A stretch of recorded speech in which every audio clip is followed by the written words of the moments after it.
चलिए बच्चों, तो सेकेंड लेक्चर में हम लोग स्टार्ट करते हैं ग्राफ ऑफ रेशनल फंक्शंस। तो जनरली रेशनल फंक्शंस का हम लोग ग्राफ तो देखेंगे, लेकिन उसके पहले ये डिस्कस कर लेते हैं कि रेशनल फंक्शंस होते क्या हैं। कहते हैं कि जो रेशनल फंक्शंस होते हैं वो px अपॉन qx के टर्म में होते हैं। मींस इनमें कुछ न्यूमरेटर भी होता है और कुछ डिनोमिनेटर भी होता है। वेयर px और जो qx है, ये px और qx दो के दोनों पॉलिनोमियल होते हैं। ओके, px भी अपना पॉलिनोमियल है और qx भी पॉलिनोमियल है, लेकिन ये याद रहे ये रेशनल फंक्शन तभी डिफाइंड होगा जब आपका जो ये qx है वो जीरो ना हो। ऐसा क्यों? यदि किसी को आप जीरो से डिवाइड कर दोगे तो वो डिफाइंड ही नहीं रहेगा।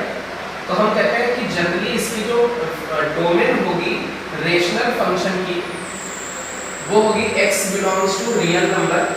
तो सारी वैल्यूज पुट कर सकते हो, लेकिन वो वैल्यूज पुट नहीं करनी जहां डिनोमिनेटर जीरो है, जहां पर qx जीरो है। जैसे एक एग्जांपल लेते हैं छोटा सा।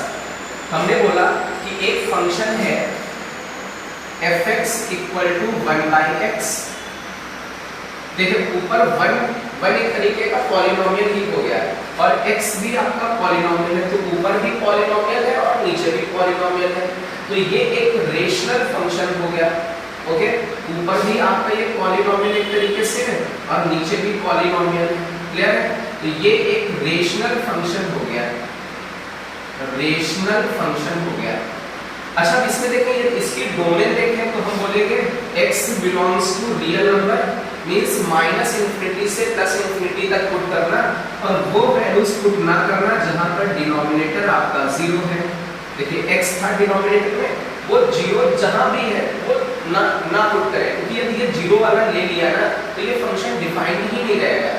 ओके, तो ये क्वांटिटी जीरो नहीं होनी चाहिए, इसलिए हटा दिया गया है। ठीक है, तो ये क्या आ गया x belongs to real number, x equal to zero, मतलब जीरो नहीं रखना है। x की वैल्यू ये जीरो हो गई तो नीचे जीरो, मतलब फंक्शन डिफाइंड ही नहीं रहेगा। क्लियर है? इसलिए हमें x की वैल्यू जीरो नहीं लेनी और सारी वैल्यूज पुट कर सकते हैं। क्लियर?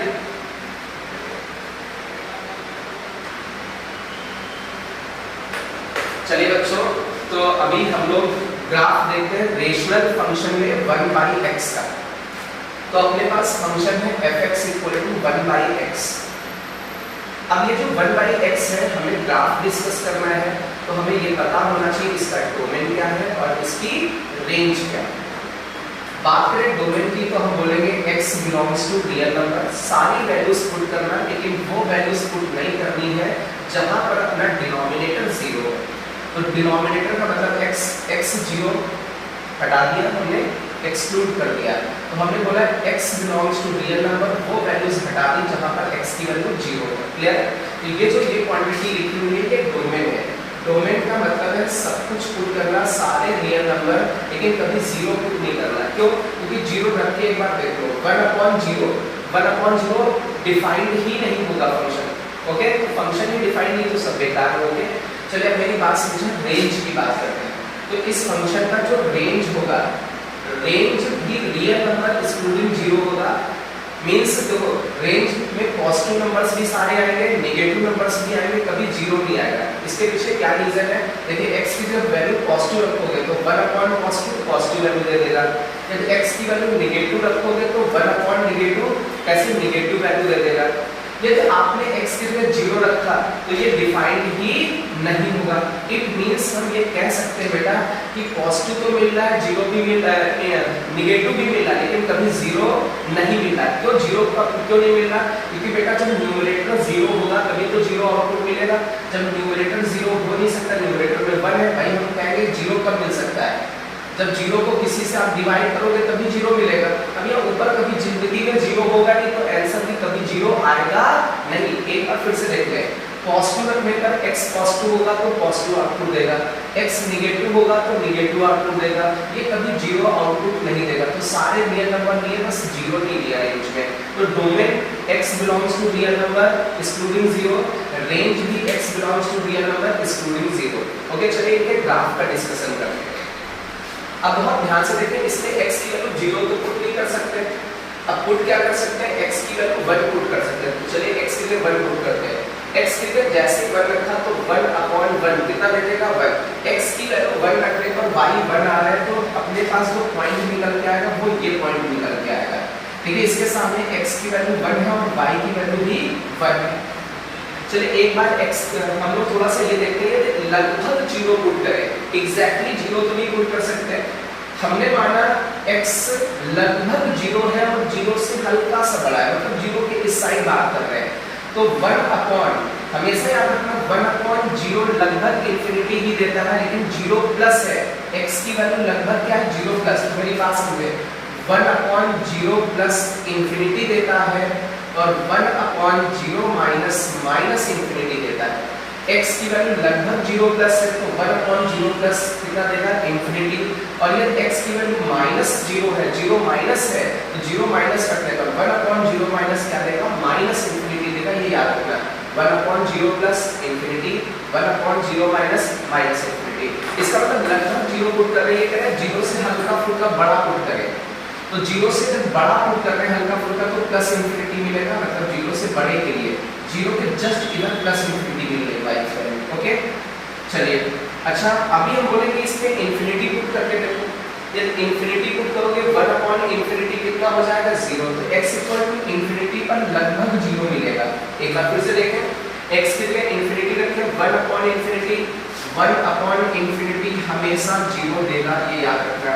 तो इंफिनिटी जैसे ही x रखा ये y लगभग 0 आ रहा है तो इनको हम लोग ऐसे ज्वाइन कर देते हैं। सिमिलरली ये तो हमने उधर वाली वैल्यूज पुट की, चलिए -1 पुट करके देखते हैं तो 1/-1 क्या देगा -1, तो ये पॉइंट आ जाएगा। देखिए x की वैल्यू -1 पुट की तो y भी -1 आ गया। अब मेरी बात समझना, यदि 0 से थोड़ा सा छोटा पुट किया 0 माइनस पुट किया, इसका मतलब 0 से थोड़ा सा छोटा तो माइनस इंफिनिटी देगा, कितना देगा माइनस इंफिनिटी, 0 के जस्ट इधर माइनस इंफिनिटी। और यदि माइनस इंफिनिटी पुट कर दिया x की वैल्यू तो 1/-इंफिनिटी दैट इज इक्वल टू 0, तो ये यहाँ पर 0 देगा, तो इनको हम लोग ज्वाइन कर देते हैं। अब देखिए बहुत ध्यान से, ये y इक्वल टू 1/x का ग्राफ है, कैसा है इस तरीके से, फिर इस तरीके से बना। तो इस तरीके के ग्राफ को हम लोग देखें तो हम लोग ये कह सकते हैं ये फर्स्ट क्वाड्रेंट है और ये कैसा है थर्ड। तो ये जो ग्राफ है अपोजिट क्वाड्रेंट में सिमेट्रिक है, जैसा फर्स्ट क्वाड्रेंट में है वैसा ही थर्ड क्वाड्रेंट में है। तो हम लोग ये कह सकते हैं graph of fx equal to 1/x is symmetric about opposite quadrant. इसका जो ग्राफ होता है अपोजिट क्वाड्रेंट में सिमेट्रिक होता है। क्लियर है? आई थिंक ये बात समझ में आ गई होगी। एक बार फिर से देखें, 0 से जस्ट बड़ा पुट करोगे प्लस इंफिनिटी देगा, 0 से जस्ट छोटा पुट करोगे माइनस इंफिनिटी देगा, इंफिनिटी पर लगभग 0 हो जाएगा, माइनस इंफिनिटी पर लगभग 0 हो जाएगा, और x इक्वल टू 0 के सामने फंक्शन प्रेजेंट ही नहीं है क्योंकि x इक्वल टू 0 पुट ही नहीं कर रहे हैं। आ रही बात समझ में? आई थिंक ये क्लियर हो गया होगा। तो चलिए इसको नोट कर लें फटाफट।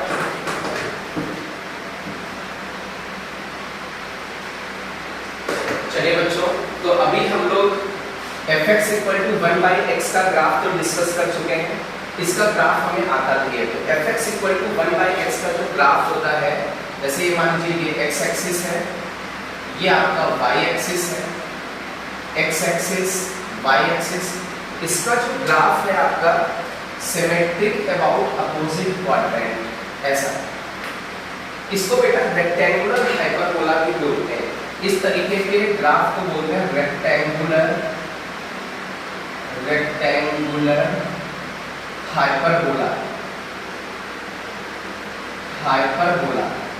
इस तरीके के फिगर को बोलते हैं रेक्टेंगुलर हाइपरबोला।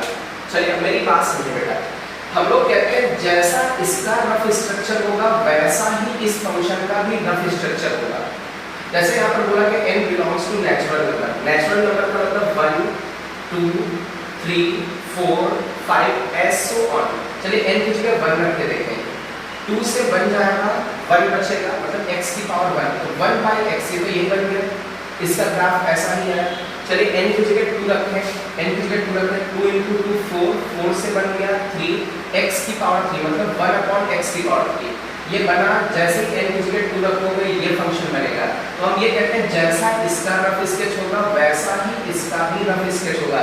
इसका मतलब 1/x का जैसा रफ स्केच है वैसा ही 1/x³ का भी रफ स्केच है।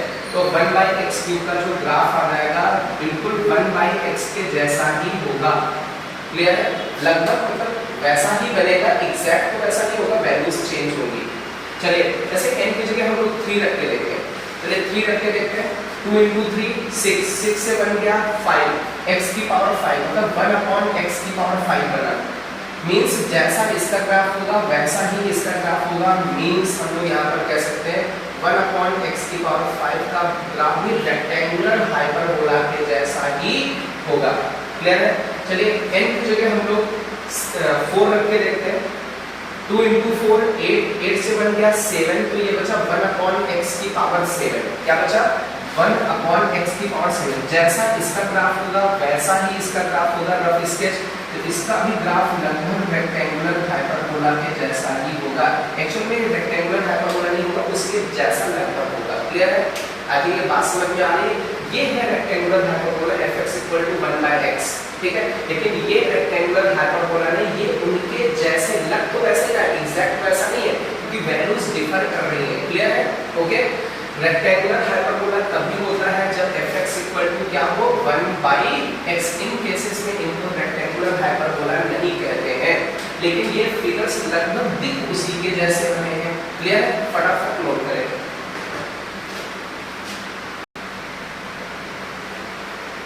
चलिए बच्चों, तो अभी हम लोग डिस्कस करेंगे fx = 1/x²। इसके ग्राफ को डिस्कस करने जा रहे हैं। तो सबसे पहले तो इसका डोमेन देख लेते हैं और रेंज। अब देखिए ये भी आपका रेशनल फंक्शन ही है, p/q के फॉर्म में है। तो हम बोलेंगे डोमेन अपना रियल नंबर आएगा, लेकिन डिनोमिनेटर 0 नहीं होना चाहिए। x = 0 पर डिनोमिनेटर 0, इसलिए x = 0 नहीं लेना है। तो अपना जो डोमेन निकल के आया वो x belongs to real number, लेकिन कभी 0 नहीं होना चाहिए। आगे बात करें, इसके रेंज की बात करें, y की वैल्यूज, तो आप मेरी बात समझे, ऊपर आपका 1 हमेशा पॉजिटिव है, और जो x² है ये भी आपका पॉजिटिव, ये नेगेटिव, ये 0 नहीं हो सकता है। क्यों? x 0 क्यों नहीं हो सकता? क्योंकि ये डिनोमिनेटर में है। तो ऊपर भी बेटा 1 पॉजिटिव, नीचे x² भी पॉजिटिव, तो पॉजिटिव अपॉन पॉजिटिव कैसा देगा बेटा? पॉजिटिव। पॉजिटिव का मतलब जो आपका आउटपुट आएगा वो 0 से इंफिनिटी तक आएगा।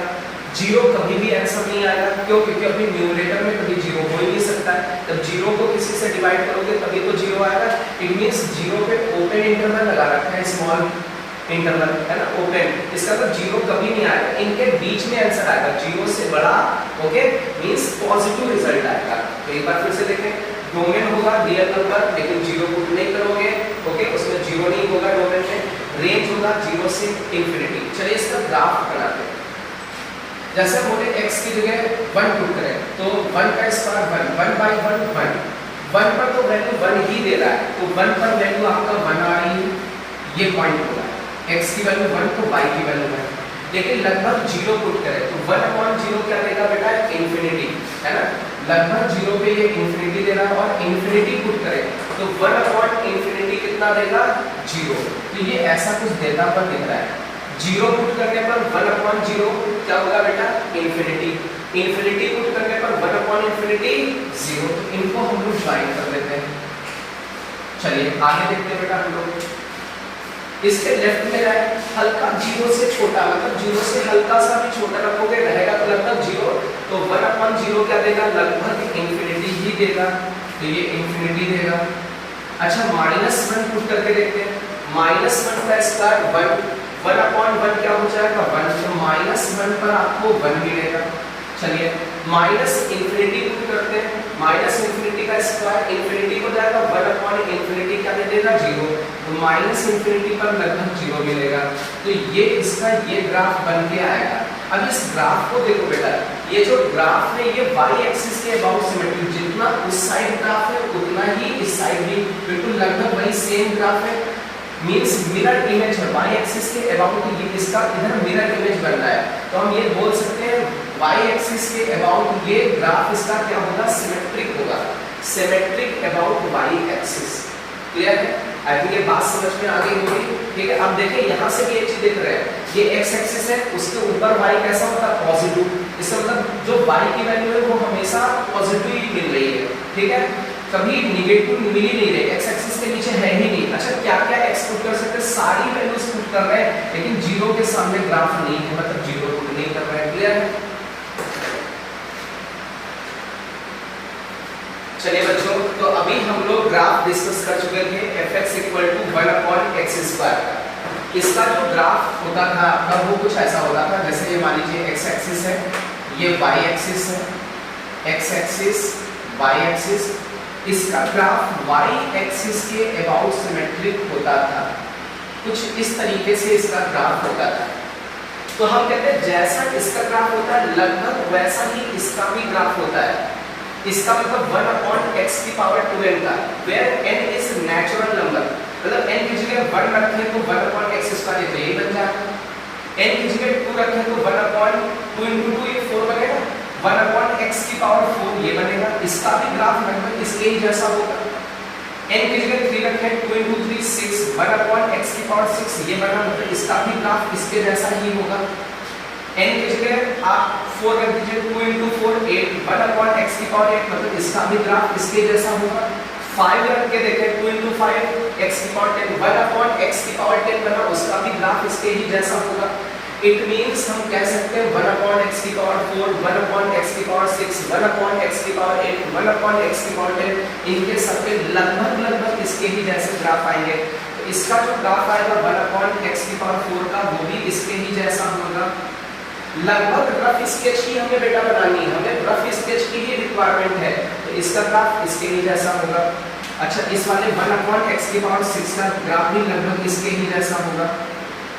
1/x⁴8 का ग्राफ भी लगभग इसके ही जैसा होगा। सिमेट्रिक अबाउट आपका ये y एक्सिस होगा।